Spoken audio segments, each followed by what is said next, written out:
أعوذ بالله من الشيطان الرجيم. بسم الله الرحمن الرحيم. ذلك نتلوه عليك من الآيات والذكر الحكيم. إن مثل عيسى عند الله كمثل آدم خلقه من تراب ثم قال له كن فيكون. الحق من ربك فلا تكن من الممترين. صدق اللہ العظیم. بسم اللہ الرحمن الرحیم. سورہ آل عمران آیت نمبر 58، 59 اور 60، تین چھوٹی چھوٹی آیتیں تلاوت ہوئی ہیں. کل کی آیات کریمہ میں حضرت عیسیٰ علیہ السلام کا آسمان کی طرف اٹھایا جانا ذکر ہوا تھا. کچھ اسی پر باتیں. جلالین تفسیر کی ایک بڑی معتبر کتاب ہے اور جامع تفسیر اس میں موجود ہے. وہ لکھتے ہیں کہ یہ حضرت عیسیٰ علیہ السلام کا آسمان پر اٹھائے جانے کا واقعہ جو تھا وہ اس طرح ہوا کہ اللہ تبارک و تعالیٰ نے ایک بادل بھیجا. وہ اتنا نیچے آ گیا کہ حضرت عیسیٰ علیہ السلام اس میں چھپ گئے. بادل جیسے ہی اوپر اڑنے لگا، عیسیٰ علیہ السلام بھی ساتھ ہو لیے، تو آپ کی والدہ محترمہ حضرت مریم نے وہ بادل سے چمٹی اور شور کرنے لگیں، میرا بیٹا جا رہا ہے. حضرت عیسیٰ علیہ السلام نے فرمایا، امی بس اب آپ کی اور ہماری ملاقات قیامت کو ہوگی. میرا اللہ کی طرف سے یہ امر آ گیا ہے اور میں جا رہا ہوں. 6 سال تک وہ بعد میں زندہ رہیں، پھر ان کا انتقال ہوا. کہتے ہیں کہ یہ لیلۃ القدر والی رات تھی جس رات آپ آسمانوں پر بلائے گئے. حضرت عیسیٰ علیہ السلام کی والدہ سے لے کر آپ کے آسمان تک اٹھائے جانے کے یہ سارے واقعات غیر معمول ہیں، ان نیچرل واقعات ہیں. آپ کا پیدا ہونا، بلکہ آپ کی والدہ محترمہ کا بیت المقدس میں اللہ کے کاموں کے لیے وقف ہونا، یہ بھی اس وقت دستور کے خلاف بات تھی. پھر آپ کی پیدائش، پھر نابیناؤں کو بینا کرنا. سارے اطباء بڑے غرور والے تھے کہ ہم ہر قسم کے مرض کا علاج کر لیتے ہیں. پھر ان کے اس غرور کو خاک میں ملا دیا. کوڑھی درست ہونے لگے، مردوں کو زندہ کر دیا. کھا کے کیا آئے ہو وہ بتا دیا، چھوڑ کے کیا آئے ہو وہ بتا دیا. عیسیٰ علیہ السلام کی پیدائش آپ کے علم میں ہے، ہم سن رہے ہیں، 2-3 رکوع سے یہی پڑھ رہے ہیں. حضرت جبریل امین روح القدس آئے. انہوں نے بی بی مریم کو گریبان میں پھونک ماری، جس کے نتیجے میں کن فیکون کے تحت حضرت عیسیٰ علیہ السلام پیدا ہوئے. کہتے ہیں نا ترفع الی السماء کیسے ہو سکتا ہے؟ عیسیٰ علیہ السلام آسمانوں پہ جا کیسے سکتے ہیں؟ بھئی ان میں پھونک بھی تو حضرت جبریل علیہ السلام کی ہے، اور جبریل علیہ السلام اور فرشتوں کا آسمانوں پہ آنا جانا یہ معمول کی کارروائی ہے، ان کے لیے کوئی نئی بات نہیں ہے. 7 آسمانوں پہ پہنچ جانا، بیت المعمور تک چلے جانا، اللہ کے عرش کا دیدار کر کے آنا اور اس کے گرد گھومنا، تو یہ فرشتوں کے لیے آسمانوں پر آنا جانا کوئی نئی بات نہیں ہے. جب حضرت عیسیٰ علیہ السلام آسمان پر اٹھائے گئے، ان کی عمر مبارک، آپ کی عمر 33 برس تھی. آپ دوبارہ جب زمین پر تشریف لائیں گے تو 7 برس اور زندہ رہیں گے. ایک روایت کے مطابق آپ شادی بھی کریں گے، آپ کے بچے بھی ہوں گے. 40 سال کی عمر میں آپ کا دنیا سے انتقال ہوگا. یہ ساری باتیں مختلف احادیث مبارکہ میں موجود ہیں. جس پر جمہور محدثین کا اور علماء امت کا اتفاق ہے۔ اللہ رب العزت فرما رہے ہیں ذالک نتلوہ علیک من الآیات والذکر الحکیم، اے میرے پیغمبر ہم یہ آیتیں آپ پر تلاوت کر رہے ہیں، یعنی آپ کو سنا رہے ہیں، والذکر الحکیم، اور یہ حکمتوں والی باتیں اور حکمتوں والا ذکر بھی ہم آپ کو بتا رہے ہیں۔ پیچھے بھی آپ نے پڑھی ہے، آیت نمبر 44 کو دھنا ہے، ذالک من انباء الغیب نوحیہ الیک، اے میرے پیغمبر یہ وہ غیب کی باتیں ہیں جن کا تمہیں پتہ نہیں تھا، وما کنت لدیہم، آپ تو وہاں نہیں تھے، اذ یلقون اقلامہم، جب وہ اس بات پر تکرار کرتے ہوئے کلمے ڈال رہے تھے، قرعہ اندازی کر رہے تھے، ایہم یکفل مریم، کہ بی بی مریم کی کفالت کون کرے، وما کنت لدیہم اذ یختصمون، آپ نہیں تھے جب وہ اس بات پر جھگڑ رہے تھے۔ تو یہ وہ ساری باتیں ہیں جو اللہ تعالیٰ نے نبی علیہ السلام کو بتائیں۔ حضرت عیسیٰ علیہ السلام اسی وجود اطہر کے ساتھ جو دنیا میں ان کا تھا آسمان پر موجود ہیں، پھر نزول فرمائیں گے۔ عیسیٰ علیہ السلام کے چلے جانے کے بعد ان کے وہ جو حواری تھے، جو سچے محبین تھے، جن کی قرآن نے بھی تعریف کی اور وہ بھی تعریف کرتے تھے، مخلص تھے، پورے کے پورے ملت عیسوی پر تھے، انہوں نے اس تبلیغ کے کام کو معطل نہ کیا، چھوڑا نہ، بلکہ وہ اس سلسلے کو انہوں نے جاری رکھا۔ نتیجہ یہ ہوا کہ رسول اللہ صلی اللہ علیہ وآلہ وسلم کی ولادت باسعادت کے وقت 572 برس گزر چکے تھے، عیسیٰ علیہ السلام کا زمانہ اور رسول اللہ صلی اللہ علیہ وسلم کی ولادت۔ اس وقت تک مختلف نشیب و فراز کے بعد عیسائیت دنیا میں خاصے حصے تک پھیل چکی تھی، لیکن محفوظ نہ رہ سکی۔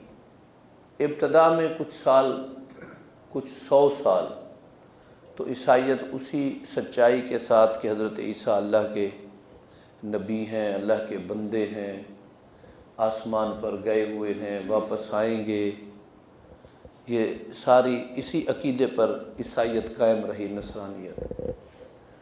رومیوں میں ایک بادشاہ تھا جس کا نام تھا قسطنطین۔ امام ابن کثیر رحمۃ اللہ علیہ نے اس کو لکھا ہے، اور دیگر بھی کئی مفسرین نے اسی بات کو لیا ہے۔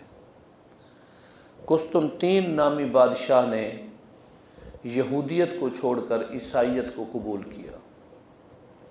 عیسائیت کے مختلف فرقے تھے، اب ان فرقوں میں وہ یہ نہ سوچ سکا کہ میں کس کو صحیح قرار دے دوں۔ اس نے اس فرقے کے 2000 کے قریب، عیسائیوں کے 2000 کے قریب علماء کو اکٹھا کیا، جو 4 قسم کے نظریات رکھنے والے تھے۔ 200-400 ایک نظریے کے تھے، پھر کچھ اور نظریے کے، پھر اور نظریے کے، اس طرح کوئی 2070 کے قریب تعداد ابن کثیر نے لکھی ہے، امام ابن کثیر رحمۃ اللہ علیہ نے۔ انہوں نے ان کے مناظرے کیے، ان سے بحثیں کی، سنا، بالآخر وہ ایک فرقے کے حق میں ہوا اور اس نے کہا میں اسی مذہب عیسائیت کو، جس کا یہ نظریہ ہے ملکیہ فرقہ، اس کو قبول کرتا ہوں۔ نستوریہ بھی تھا، ملکیہ بھی تھا، ایک دو اور بھی فرقے تھے، انہوں نے اپنے اپنے نام رکھے ہوئے تھے۔ لیکن جب اس نے اس فرقے کو قبول کیا، اس کے علماء کو خوب نوازا، بڑا اعزاز بخشا انہیں۔ اب وہ اتنے اس کے زیر اثر ہو گئے کہ اب جو وہ کہتا اور ان سے فتویٰ لے لیتا، اسے کہو یہ ٹھیک ہے، اسے کہو یہ ٹھیک ہے، اسے کہو یہ ٹھیک ہے۔ ہمیشہ ہر زمانے میں، تقریباً ہر زمانے میں کچھ نہ کچھ ایسے لوگ جو اپنے آپ کو منبر و محراب سے متعلق عالم کہتے ہیں، مفتی کہتے ہیں، وہ وقت کے حکام کی حمایت کے لیے مل جایا کرتے ہیں۔ کبھی کوئی حاکم ایسا نہیں گزرا کہ اسے کچھ مذہبی لوگوں کا سہارا لینا پڑا ہو اور پھر مذہبی لوگ اسے نہ ملے ہوں جو اس کی ہاں میں ہاں ملاتے چلے جائیں، اس سے یہ ہوتا ہے کہ وہ مذہبی طبقہ جو اس کی ہاں میں ہاں ملائے بغیر دین حق کو 100% خالص بیان کر رہا ہوتا ہے اور اس کے غلط فیصلوں کو غیر شرعی قرار دے رہا ہوتا ہے، اس وقت کچھ ایسا طبقہ مل جاتا ہے جو طبقہ کہتا ہے واہ جی واہ آپ تو بہت اچھا کر رہے ہیں۔ قرآن بار بار ایسے لوگوں کے متعلق کہتا ہے یہ وہ لوگ تھے جو ہماری آیتوں کو معمولی سی رقم کے بدلے میں بیچ دیا کرتے تھے، سچ کہنے کی بجائے مالی منفعت کو مد نظر رکھا، تعیش اور سکون کو مد نظر رکھا اور نقصان کیا۔ تو قسطنطین نامی اس بادشاہ نے جو رومی تھا پھر عیسائی ہوا، نصرانی بنا، اس نے مذہب نصرانیت کو قبول کیا اور کچھ علماء کو اپنے کاموں کا ہم نوا بنا لیا، شراب کی اجازت دے دی اور مذہب میں حلال قرار دے دی۔ خنزیر اس کے نصرانی بننے سے پہلے شروع سے حرام آ رہا ہے، حضرت نوح علیہ السلام کے زمانے سے ہی کسی ملت میں خنزیر حلال نہیں تھا، اسی قسطنطین نامی بادشاہ نے اس خنزیر کو حلال قرار دے دیا۔ حضرت عیسیٰ علیہ السلام کے حواری اور ان کے بعد تک لوگ کعبے کی طرف منہ کر کے نمازیں پڑھتے رہے، اس نے مشرق کی طرف منہ کرنے کا حکم دے دیا، بیت المقدس کو اب چلے جائیں۔ اسی طرح دیگر بھی کئی ایسی چیزیں اس نے مقرر کیں کہ وہ صلیب کی پوجا اس نے شروع کرائی بہت زیادہ حد تک۔ اس کے باوجود اس نے 12,000 عبادت گاہیں گرجے بنوائے اور جس میں اپنے مذہب کے اپنی سوچ کے مطابق تعلیم ان کی جاری کی۔ ایک شہر اس نے فتح کیا جس کا نام قسطنطنیہ بنایا، اس کا نام اس نے قسطنطنیہ رکھا۔ حضور صلی اللہ علیہ وسلم کی پیشین گوئی اور حدیث مبارکہ ہے، سبحان اللہ، آپ فرماتے ہیں قسطنطنیہ پر آخری فیصلہ کن جنگ ہوگی، بڑی قربانی ہوگی اور بڑی قربانی کے بعد اس شہر پر بھی محمد کا جھنڈا لہرائے گا۔ اور صحابہ نے اور تابعین نے یہ بھی پیشین گوئی پوری کر دی، ایسا ہوا۔ یہ علیحدہ بات ہے، اب پھر سے وہ پنپ رہے ہیں اور اسی لیے وہ پنپ رہے ہیں۔ قرآن تو کہتا ہے کہ تم غالب آؤ گے، اللہ تعالیٰ فرماتے ہیں میں آپ کے ماننے والوں کو وَجَاعِلُ الَّذِينَ اتَّبَعُوكَ فَوْقَ الَّذِينَ كَفَرُوا إِلَى يَوْمِ الْقِيَامَةِ، قیامت تک میں آپ کے ماننے والوں کو بلند و بالا کر دوں گا۔ اب نام تو ان کا لیتے ہیں لیکن ان کے ماننے والے ہیں نہیں۔ عیسیٰ علیہ السلام کو اللہ کا نبی کہنے کی بجائے جب اللہ کا بندہ کہنے کی بجائے اللہ کہیں گے، اللہ کا حصہ کہیں گے، بیٹا کہیں گے، تو پھر وہ تو ان کے پیروکار نہ رہے۔ تو بہرحال ذالک نتلوہ علیک من الآیات والذکر الحکیم، یہ وہ آیتیں ہیں اللہ پاک نے جو قرآن مجید میں آپ پر نازل فرمائی ہیں، یہ ذکر حکیم ہے، یہی حکمتوں بھری نصیحت ہے اور اسی پر عمل کرنا ضروری ہے۔ عیسیٰ علیہ السلام ان مثل عیسیٰ عند اللہ کمثل آدم، عیسیٰ علیہ السلام بھی اللہ کے ہاں حضرت آدم کی مثل ہیں۔ حضرت آدم کی مثل کا کیا معنی؟ وہ بھی مٹی سے بنائے گئے، ان کا بھی والد اور والدہ نہیں تھے، ان کے بھی والد نہیں تھے، وہ بھی کن کہہ کر بنائے گئے تو یہ بھی کن کہہ کر بنائے گئے۔ ان میں بھی اللہ نے پھونک ماری، ان میں بھی اللہ کے حکم سے جبریل امین نے پھونک ماری اور اس طرح یہ پیدا ہوئے۔ بہت ساری مماثلتیں ہیں، وہ آسمان سے زمین پر آئے، یہ زمین سے آسمان پر گئے۔ تو حضرت آدم کی مثال اور حضرت عیسیٰ کی مثال اللہ کے ہاں ایک جیسی ہے۔ خلقہ من تراب، اللہ نے حضرت آدم کو مٹی سے پیدا فرمایا، ثم قال لہ کن، پھر اسے اتنا فرمایا ہو جا، فیکون، اور وہ ہو گیا۔ عیسیٰ علیہ السلام بھی ایک جملے سے پیدا ہوئے، حضرت آدم علیہ السلام بھی ایک جملے سے پیدا ہوئے اور عیسیٰ علیہ السلام بھی بکلمۃ اسمہ مسیح۔ آگے فرمایا الحق من ربک، یہ ساری باتیں جو 2-3 رکوع سے آپ پڑھ رہے ہیں یہی حق ہے تمہارے رب کی طرف سے۔ عیسیٰ علیہ السلام کی حیثیت یہی ہے کہ وہ اللہ کے نبی ہیں اور بندے ہیں، اللہ نہیں ہیں۔